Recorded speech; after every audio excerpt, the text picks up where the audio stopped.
प्रेम प्रणाम जी सुंदर साथ जी। आज कीर्तन ग्रंथ के 79वें प्रकरण का मंथन करेंगे।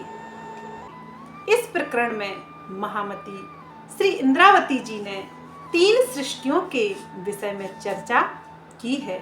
महामती इंद्रावती जी कहती हैं, साथी जी पहचानियो ए बानी समया फजर, हुई तुम्हारे कारने, खोल देखो निज नजर, खोल देखो निज नजर। वे कहती हैं, हे सुंदर साथ जी, इस बात की पहचान कीजिए कि ब्रह्मवाणी के अवतरण की लीला यह केवल और केवल तुम्हारे लिए हुई है और यह लीला अज्ञानता के अंधकार को दूर करके परम सत्य के उजाले का समय लाने वाली है। महामती इंद्रावती जी कहती हैं, हे सुंदर साथ जी, यदि तुम अपनी आत्म दृष्टि खोलकर देखोगे तो आपको स्वतः ही अनुभव हो जाएगा कि यह ब्रह्मवाणी केवल और केवल आपके लिए ही इस नश्वर संसार में उतारी गई हैं। और इस वाणी को स्वसंवेद कहा गया है। माहेश्वर तंत्र में स्पष्ट कहा गया है कि एकमात्र यह तारतम वाणी, यह स्वसंवेद ही आत्मा की पहचान कराने वाला एकमात्र वेद है और किसी भी ग्रंथ में आत्मा की पहचान से संबंधित कोई भी तथ्य नहीं है। महामती जी समझाती हैं कि इस वाणी का अनुकरण उस नित्य परम धाम में विहार करवा देता है, अर्थात उसके अखंड सुखों में विहार एकमात्र यह स्वसंवेद, यह इल्मे लदुन्नी, यह तारतम वाणी ही करा सकती है। और किसी भी धर्म पुराण शास्त्रों की यह महिमा नहीं है। एकमात्र स्वसंवेद ही स्व अर्थात स्वयं निज के स्वरूप की पहचान कराने वाला एकमात्र वेद है। महामती जी आगे कहती हैं, त्रिविध दूनी तीन ठौर की, चले तीन विध माहे, कोई छोड़े ना अंकुर आपनो, होवे करनी तैसी ताहे, होवे करनी तैसी ताहे। इंद्रावती जी समझाती हैं, इस संसार में 3 प्रकार की सृष्टि, ब्रह्म सृष्टि, ईश्वरी सृष्टि और जीव सृष्टि 3 स्थानों अर्थात परम धाम और योग माया तथा बैकुंठ से आई हुई है। ब्रह्म सृष्टि वह परम धाम की रहने वाली खासल खास रूह है, जिसे चौथे आसमान से आई हुई सृष्टि कहा गया है। कतई परंपरा को मानने वाले लोगों के अनुसार कुरान पाक के 3 पारा तिलकर शुलू में 5 प्रकार की पैदाइश का वर्णन है। पहली कुन से, दूसरी 1 हाथ से, तीसरी 2 हाथ से, चौथी मूल इफ्तदाई से और 5वीं खिलकत से। अतः अल्लाह ताला ने इस दुनिया को बनाने का इरादा किया तो कुन कहा।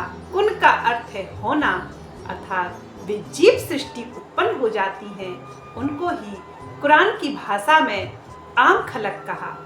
और दूसरी 1 हाथ से, अर्थात जब मोहम्मद साहब हजरत बनकर आए और उन्होंने कुरान कहा, कुरान पर पक्का यकीन रखने वाले लोगों को 1 हाथ की पैदाइश कहा।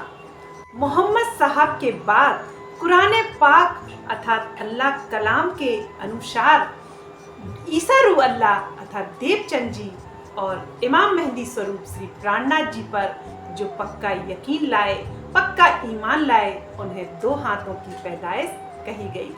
और चौथी है मूल इफ्तिदाई, अर्थात उस अल्लाह ताला, उस चौथे आसमान से आने वाली वह खासिल खास रूह इस नश्वर संसार में दुख की लीला देखने के लिए प्रकट हुई है, उसे मूल इफ्तिदा की पैदाइश कहा गया है। और 5वीं है खिलकते से, अर्थात खिलवत से, वह रूह जो नूर जलाल से संबंध रखने वाली है अर्थात अक्षर ब्रह्म से संबंध रखने वाली है, और उन्हें ही ईश्वरी सृष्टि और फरिश्ते कहा गया है। ऐसे तो कुरान में 5 प्रकार की पैदाइश अर्थात सृष्टियों का वर्णन है, लेकिन कुरान को मानने वाले, कुरान को पढ़ाने वालों ने सरलता से समझाने के लिए इन 5 प्रकार की पैदाइश को मुख्य 3 प्रकार की सृष्टियों के रूप में वर्णित किया है। उनके अनुसार जीव सृष्टि अर्थात आम खलक, और ईश्वरी सृष्टि अर्थात खास खलक, और ब्रह्म सृष्टि अर्थात खास खलक। श्री प्राणनाथ जी स्वरूप इमाम मेहंदी समझाते हैं कि तीनों सृष्टियां 3 प्रकार की राह अपनाती हैं। ब्रह्म सृष्टि इश्क, ईमान और हकीकत मार्फत की राह अपनाती हैं, और ईश्वरी सृष्टि बंदगी, ईमान और हकीकत की राह को अपनाती हैं और उन्हीं पर चलती हैं। लेकिन जीव सृष्टि केवल शरीयत और तरीकत की राह अपनाती है।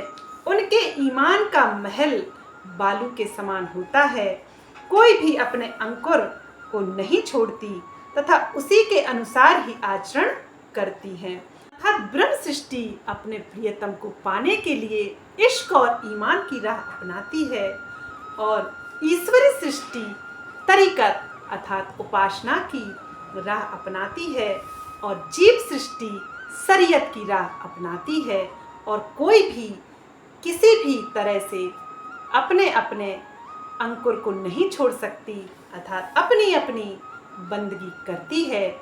महामती जी आगे कहते हैं, सुरता तीनों ठोर की, इत्याही देह धर, ए तीनों रोशन नासूत में, किया बेवरा इमामे आखिर, किया बेवरा इमामे आखिर। वे कहती हैं, तीनों स्थानों अर्थात परम धाम, योग माया तथा बैकुंठ निराकार से सुरताओं ने इस पृथ्वी लोक में आकर मानव तन धारण किया है।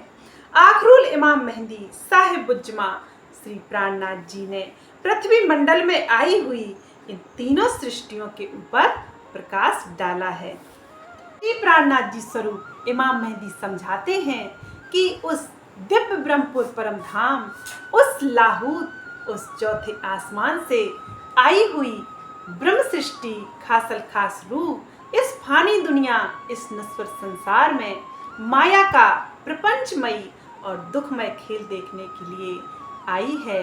ना तो वह कभी आई थी और ना कभी उसका आना होगा, और उसकी महिमा के कारण ही, उसके निस्बत के कारण ही यह तारतम ज्ञान, यह इल्मे लदुन्नी, यह सुसंवेद इस नश्वर संसार में ब्रह्म मोमिनों को जगाने के लिए आया है, और इसका लाभ वे ईश्वरी सृष्टि और जीव सृष्टि भी ले सकती हैं, क्योंकि उन्होंने भी कभी उस प्रियतम परब्रह्म के विषय में कानों से नहीं सुना, क्योंकि उस प्रियतम परब्रह्म को तो वे ब्रह्म मोमिन ही जाहिर कर सकती हैं जो उस धाम की रहने वाली हैं, क्योंकि अब तक वे मोमिन आई नहीं थी तो उनके धाम स्वरूप लीला से भी पर्दा नहीं उठा था। अब वे आई हैं तो सबको ही इस सुनहरे अवसर का लाभ मिलेगा। ईश्वरी सृष्टि और जीव सृष्टि भी जान सकेंगी कि आखिर वह पूर्ण ब्रह्म परमात्मा कहाँ रहता है, क्या करता है, उसकी धाम स्वरूप लीला कैसी है, वह कितना अधिक गरिमामयी है, कितना अधिक नूरमयी है। सुंदर साथ जी दूसरी सृष्टि है ईश्वरी सृष्टि, जिसका संबंध नूर जलाल अर्थात अक्षर ब्रह्म से है। वह अक्षर ब्रह्म की सुरताएं हैं जो 24,000 सृष्टियों के रूप में इमाम मेहंदी ने समझाया है। और तीसरी जीव सृष्टि, यह आदि नारायण के एको अहम बहुश्याम के संकल्प से उत्पन्न होती है, और कतः परंपरा में उस आदि नारायण को ही कुन्न कह देने से वह सृष्टि उत्पन्न होती है। उसको ही जीव सृष्टि कहते हैं। इसका संबंध बैकुंठ के पार निराकार और शून्य तक ही होता है। उसके पार वह सृष्टि नहीं जा सकती। उसका मूल स्थान मोह सागर और निराकार होता है। महामती जी आगे कहती हैं, इन विधि जाहिर कर लिखिया शास्त्रों के दरमियान, तीन सृष्टि आई जुदी जुदी, पहुँचे अपने ठौर निदान। वे कहती हैं, इस प्रकार शास्त्रों में स्पष्ट रूप से लिखा है कि तीनों सृष्टियां अलग अलग स्थानों से आई हैं और महाप्रलय के पश्चात अपने अपने निवास पर पहुंच जाएंगी। श्री जी की कृपा से जीव सृष्टि इस ब्रह्मांड के लय होने के पश्चात बैकुंठ या निराकार में न जाकर योग माया के ब्रह्मांड में शाश्वत मुक्ति को प्राप्त करेंगी। सुंदर साथ जी, ब्रह्म मोमिनों की कृपा से ब्रह्म सृष्टियों के आगमन से और ब्रह्म सृष्टियों के उस प्रियतम पर ब्रह्म की संबंध से अर्थात निस्वत से यह अवसर, यह सुनहरा अवसर समस्त ब्रह्मांड को मिला है। जीव सृष्टि सहित ईश्वरी सृष्टि भी इसका लाभ लेंगी और अपने निज स्वरूप का पहचान करके अपने निज धाम में वे मुक्ति को प्राप्त हो सकेंगी। क्योंकि जीव सृष्टि उपासना करके बैकुंठ तक जा सकती थी और बैकुंठ तो अखंड नहीं है। जब त्रिगुण ब्रह्मा विष्णु महेश अखंड नहीं है तो भला वे जीव सृष्टि अखंड कैसे हो सकती हैं। लेकिन इस तारतम ज्ञान की महिमा से, इस स्वसंवेद के ज्ञान से वे जीव सृष्टि भी जान सकती हैं कि हमारा मूल घर तो निराकार शून्य है। महामती जी आगे कहते हैं, त्रिगुण से पैदा हुई ए जो सकल जहान, सो खेले तीनों गुण लिए, नाही एक दूजे समान। वे कहती हैं, यह संपूर्ण सृष्टि त्रिगुणात्मिक का प्रकृति से पैदा हुई है। सभी प्राणियों में सत्वरजतम तीनों गुणों की कम या अधिक मात्रा है, इसलिए कोई भी एक दूसरे के समान पूर्ण रूप से व्यवहार नहीं करता। सुंदर साथ जी, आदि नारायण के कुन कह देने मात्र से जब त्रिगुणों की उत्पत्ति होती है, फिर वे सृजन, संचालन और विध्वंस के देवता कहे जाते हैं। उनसे ही यह चराचर जगत, यह सृष्टि उत्पन्न होती है, यह जीव सृष्टि उत्पन्न होती है और सभी जीवों में इन तीनों गुणों, सात्विक, राजसिक और तामसिक तीनों गुणों की अधिक और कम मात्रा है। इसीलिए तो सभी जीव विपरीत विचारधारा रखते हैं और परस्पर विपरीत व्यवहार करते हैं और यही तो दुखों का कारण है। यही तो माया को भरमाने वाले यह तीनों गुण हैं। माया इन्हीं गुणों के अधीन कार्य करती है और दुख को उपजाती रहती है। महामती जी आगे कहते हैं, आत्म इक्यासी पख ले, सब दुनिया में खेलत, मोह अहम मूल इनको, सब याही बीच फिरत, सब याही बीच फिरत। कहते हैं, जीव सृष्टि सारे संसार में नवदा भक्ति के 81 पक्षों के आधार पर भक्ति की राह अपनाती है। इनकी उत्पत्ति ही मोह अहंकार से हुई होती है, इसलिए ये मोह अहंकार निराकार से परे नहीं जा पाती है। सुंदर साथ जी, महामती जी यही समझाते हैं कि तीनों सृष्टियां अपने अपने अंकुर, अपने अपने गुणों के अनुसार ही भक्ति करेंगी। लेकिन हे साथियों, हे ब्रह्म मोमिनों, तुम तो उस धाम से आई हुई परम धाम की खासल खास रूह हो, ब्रह्म सृष्टि हो। तुम्हें तो इसक बंदगी ही करनी है और वही बंदगी तुम्हें उस धाम तक ले जाने वाली होगी। तुम्हें इस संसार के देखा देखी वाली भक्ति, कर्मकांड वाली भक्ति नहीं करनी है। तुम्हें तो इस भक्ति से दूर रहना है, क्योंकि एकमात्र प्रेम लक्षणा भक्ति ही उस दिव्य ब्रह्मपुर परम धाम तक पहुंचाने वाली होती है। कर्मकांड की नवदा भक्ति किसी भी तरह से उस दिव्य परम धाम का दर्शन नहीं करा सकती। महामती जी आगे कहते हैं, मोहे अहम गुण की इंद्रियां, करे फैल पशु परवान, फिरे अवस्था तीन में, ए जीव श्रेष्ठ पहचान, ए जीव श्रेष्ठ पहचान। वे कहते हैं जीव सृष्टि की प्रमुख पहचान यही होती है कि इनकी इंद्रियां, ज्ञानेंद्रियां तथा कर्मेंद्रियां मोह, अहंकार तथा सतरज तम से उत्पन्न होती हैं। ये जागृत, स्वप्न और सुसुप्ति तीनों अवस्थाओं में पशुओं की तरह विषयों में भटकती रहती हैं। सुंदर साथ जी, बेशक हम भी जीवों पर इस संसार में दुख खेलने के लिए प्रकट हुई हैं, लेकिन तारतम्य ज्ञान की वाणी इसीलिए तो उतारी गई है कि तुम जीवों की तरह व्यवहार ना करो। तुम तो परम धाम की आत्माएं हो, तुम तो परम धाम की रहनी में उतरकर उस परम धाम के सुखों की लज्जत इसी संसार में ले सको। सुंदर महामती जी आगे कहती हैं, सुबुध निकट ना वहीं, चले बहिर दृष्ट, आत्म दृष्टि ना ले वहीं, तो कहीं सुपन की श्रेष्ठ। इंद्रावती जी कहती हैं, इन जीव सृष्टि की बुद्धि दृष्टि बहिर्मुखी होती है और सद्बुद्धि इनके पास नहीं होती, अर्थात सद्बुद्धि से इनका दूर दूर तक कोई नाता नहीं होता, वह तो कोसों दूर होती है। इनका ध्यान आत्मिक दृष्टि को जागृत करने वाला नहीं होता, अतः इन्हें स्वप्न की सृष्टि कहा गया है। स्वप्न के समान ही यह देवी देवताओं को बदलते रहते हैं।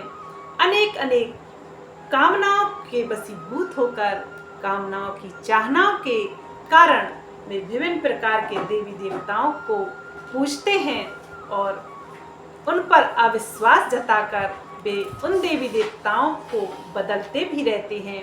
उनकी स्वप्न की बुद्धि होने से वे भी स्वप्न की तरह कार्य करते हैं, अर्थात वे दृढ़ नहीं होते। महामती जी आगे कहते हैं, और श्रेष्ठ जो ईश्वरी, कहीं जागृत सृष्टातम, सुबोध अंग करनी सुध, चले फुरमान हुक्म। कहते हैं ईश्वरी सृष्टि को जागृत सृष्टि कहते हैं।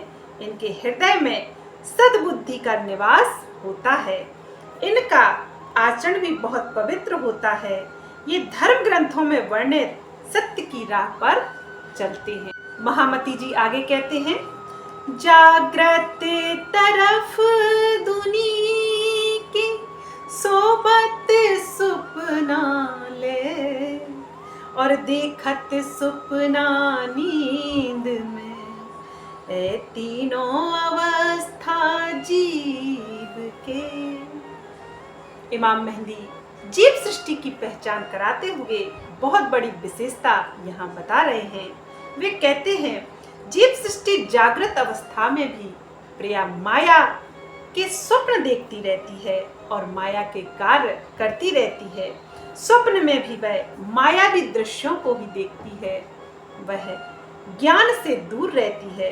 सुसुप्त की गहरी अवस्था में भी वह तमोगुण और अज्ञान से ग्रसित रहती है, अर्थात माया जाल में फंसी हुई रहती है। इस प्रकार जीव सृष्टि तीनों अवस्थाओं में माया में उलझी रहती है। अर्थात सुंदर साथ जी इमाम मेहंदी कह रहे हैं कि जागृत, स्वप्न स्वप्न और सुसुप्त तीनों अवस्थाओं में केवल माया के कार्य करना, माया को सोचना और माया जाल में फंसा रहना, यही जीव सृष्टि के लक्षण हैं। माया से एक पल के लिए भी वे दूर नहीं रह सकती। महामती जी आगे कहते हैं, और श्रेष्ठ जो ईश्वरी कहीं जागृत श्रेष्ठातम सुबुद अंग करनी सुध चले फुरमान हुक्म। वे कहते हैं, अब वे ईश्वरी सृष्टि के लक्षण बता रहे हैं। वे कहते हैं ईश्वरी सृष्टि को जागृत सृष्टि कहते हैं। उनके हृदय में सद्बुद्धि का वास होता है। वे धर्म ग्रंथों का अध्ययन करना पसंद करते हैं और वे पवित्र आचरण भी करते हैं। ये धर्म ग्रंथों के अनुसार सत्य की राह पर चलने का प्रयास करते रहते हैं। महामती जी आगे कहते हैं, यही श्रेष्ठ ईश्वरी जागृत आई अक्षर नूर से मेहर ले महबूब की रहे तुम्हार तुरी अवस्थाएं। वे कहते हैं वे अक्षर ब्रह्म अर्थात उस नूर जलाल से प्रकट होने वाली ईश्वरी सृष्टि है, अर्थात पैगंबर और फरिश्ते इन्हीं को कहा गया है जो जागृत कही गई है। प्रियतम अक्षरातीत की कृपा से यह तुरीय अवस्था में डूबी रहती है। तुरीय अवस्था अर्थात समाधि की वह स्थिति है जिसमें चेतन प्रकृति माया के संबंध तोड़कर ब्रह्म के साक्षात्कार एवं आनंद में डूब जाती है, अर्थात यह सृष्टि बेहद। वे धर्म ग्रंथों के अनुसार कहे हुए सत्य वचनों पर चलते हैं और वे उस परमात्मा को पाने की खोज करते हैं और ध्यान समाधि में भी बैठते हैं। वे उस चतुष्पाद विभूति, उस योग माया को जानने की बुद्धि रखते हैं, क्योंकि वह उनका निज धाम, उनके स्वरूप का धाम वही है। महामती जी आगे कहते हैं, ब्रह्म सृष्टि आई अर्श से जीते इंद्री सुध अंग छोड़े माहे बाहेर दृष्ट अंतर पर आत्म धनी संग पर आत्म धनी संग। वे कहती है ब्रह्म सृष्टि तो परम धाम से आई है, उसका अपनी इंद्रियों पर अधिकार होता है, उसका अंतःकरण भी बहुत पवित्र होता है। वह अपनी दृष्टि को पिंड अर्थात शरीर और ब्रह्मांड अर्थात संसार अर्थात बाहर से परे उस परम धाम से जोड़े रखती है। वह अपने मूल स्वरूप परात्म का श्रृंगार सजकर पल पल अपने प्रियतम प्राणेश्वर अपने धाम धनी को आत्म दृष्टि से निहारा करती है। वही उसका आत्म आहार है, वही उसका भोजन भी है, वही से वह तृप्त भी होती है। वह इस माया के संसार में तृप्त नहीं होती, वह तो पल पल अपने प्रियतम को ही निहारना चाहती है और पल पल उनके प्रेम रस के आनंद को लूटना चाहती है। सुंदर साथ जी, यह महामती श्री प्राणनाथ जी ने ब्रह्म सृष्टियों का मुख्य लक्षण यहाँ बताया है। तीनों प्रकार की सृष्टियों का वर्णन करते हुए वे कहते हैं कि सभी अपने अपने अंकुर, अपने अपने स्वभाव, अपने अपने चित्त के अनुसार ही कार्य करती हैं।